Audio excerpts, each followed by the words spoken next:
When hundreds of sub-postmasters and mistresses insisted they had not had their hands in their tills, the head of the post office at the time, Paula Venells, wasn't listening. Well, she's listening now, after the shock reaction to the ITV drama Mr Bates versus the Post Office, which has been watched by almost 10 million people and rising. With her already tarnished reputation now shredded, Miss Venells said she was aware of the calls for her to return her CBE. I have listened, she said, and I am returning it with immediate effect. With the dignity on display in the mini-series, the real-life sub-postmasters and mistresses said they were glad, and they have something else to be pleased about, potentially at least. The government said today it would announce soon a plan to overturning the remaining 700-plus convictions, all in one go, if that is what they want. Your ears on us list. God's sake, come on, turn it off. Details, man, come to bed. Paula Venells has got the CBE. Joking.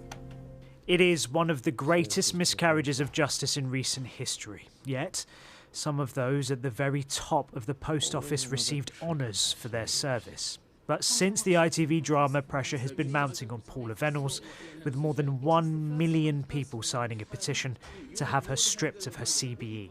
Today, she released a statement and said, I have listened and I confirm that I returned my CBE with immediate effect. I am truly sorry for the devastation caused to the sub-postmasters and their families whose lives were torn apart by being wrongly accused and wrongly prosecuted.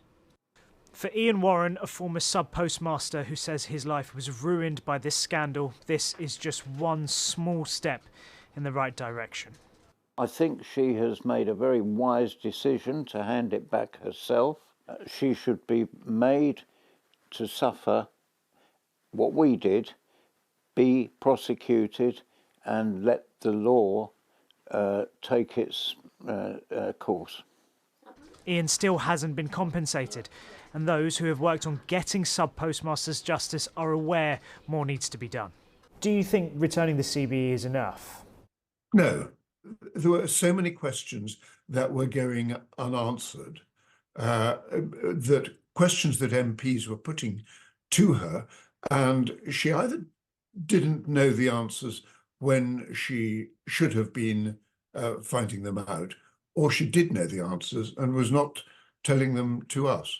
While some sub-postmasters have had their conviction quashed, there are hundreds still waiting, which was part of the focus in the Commons today. Former senior cabinet ministers asked the Justice Secretary to explore ways to speed up the process. We can do something good, Mr Speaker, together, if the Justice Secretary would bring a simple bill to quash all 800 immediately.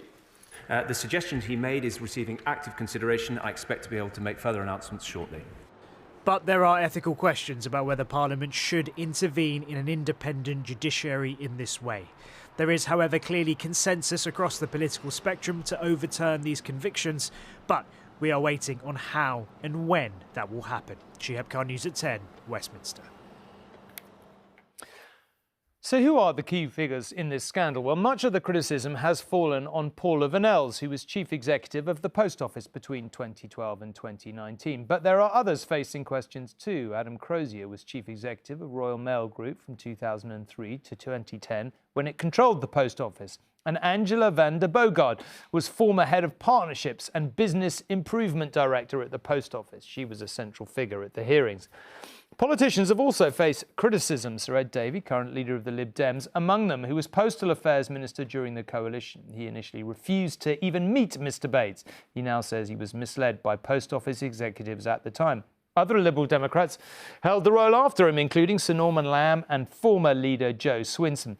But here surely is the question. Have you personally ever walked into a post office and thought of the sub-postmaster or mistress? Blimey, they look like a bit of a crook. So how come no one in politics looked at the hundreds of convictions and thought, this just can't be right? Robert is here to talk about this. I mean, there are many questions. What are politicians going to do? What should they do? Is Ed Davey going to resign, do you think, as a result of all this? Because the public anger is continuing, no doubt about it. Well, at the moment, Sir Davey is blaming everybody else, saying he was misled by the Post Office and his own officials. The job of ministers, however, is, as you say, it goes against common sense that there would be so many sub-postmaster crooks, when in the history of the post office has there ever been so many crooks? Why didn't it ring alarm bells with him when there were so many? And I think at the time that he was in charge of the post office, this rather brave man, Alan Bates, had already put together 100. 100 is a lot of alleged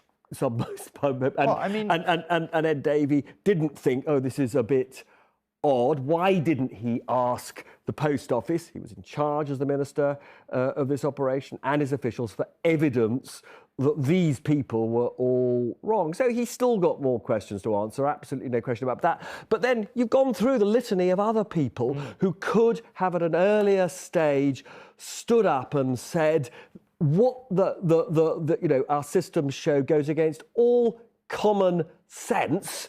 The computer must be wrong.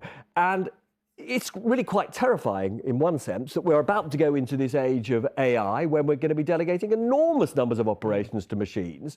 One of the things that's come out as a result of what we've learned through over the years of this scandal is that the law, when it comes to evidence based on computers, is completely wrong. Because basically, if in a court case evidence is provided by a computer, the judge takes it for granted that that is just truth, factual truth. So none of the defendants had the ability to say, but the computers are wrong. They are effectively lying. We have to change the law in that fundamental sense. Now, the other thing that's going to happen, I understand, is the government is going to introduce this emergency legislation to declare all these people innocent. Some people may say, well, that is fantastic and long overdue. But some of these people who've been falsely accused actually want proper justice, and they're not sure that their dignity will be restored by this emergency legislation. They would like to be proved innocent in court. OK, Robert, thank you very much indeed.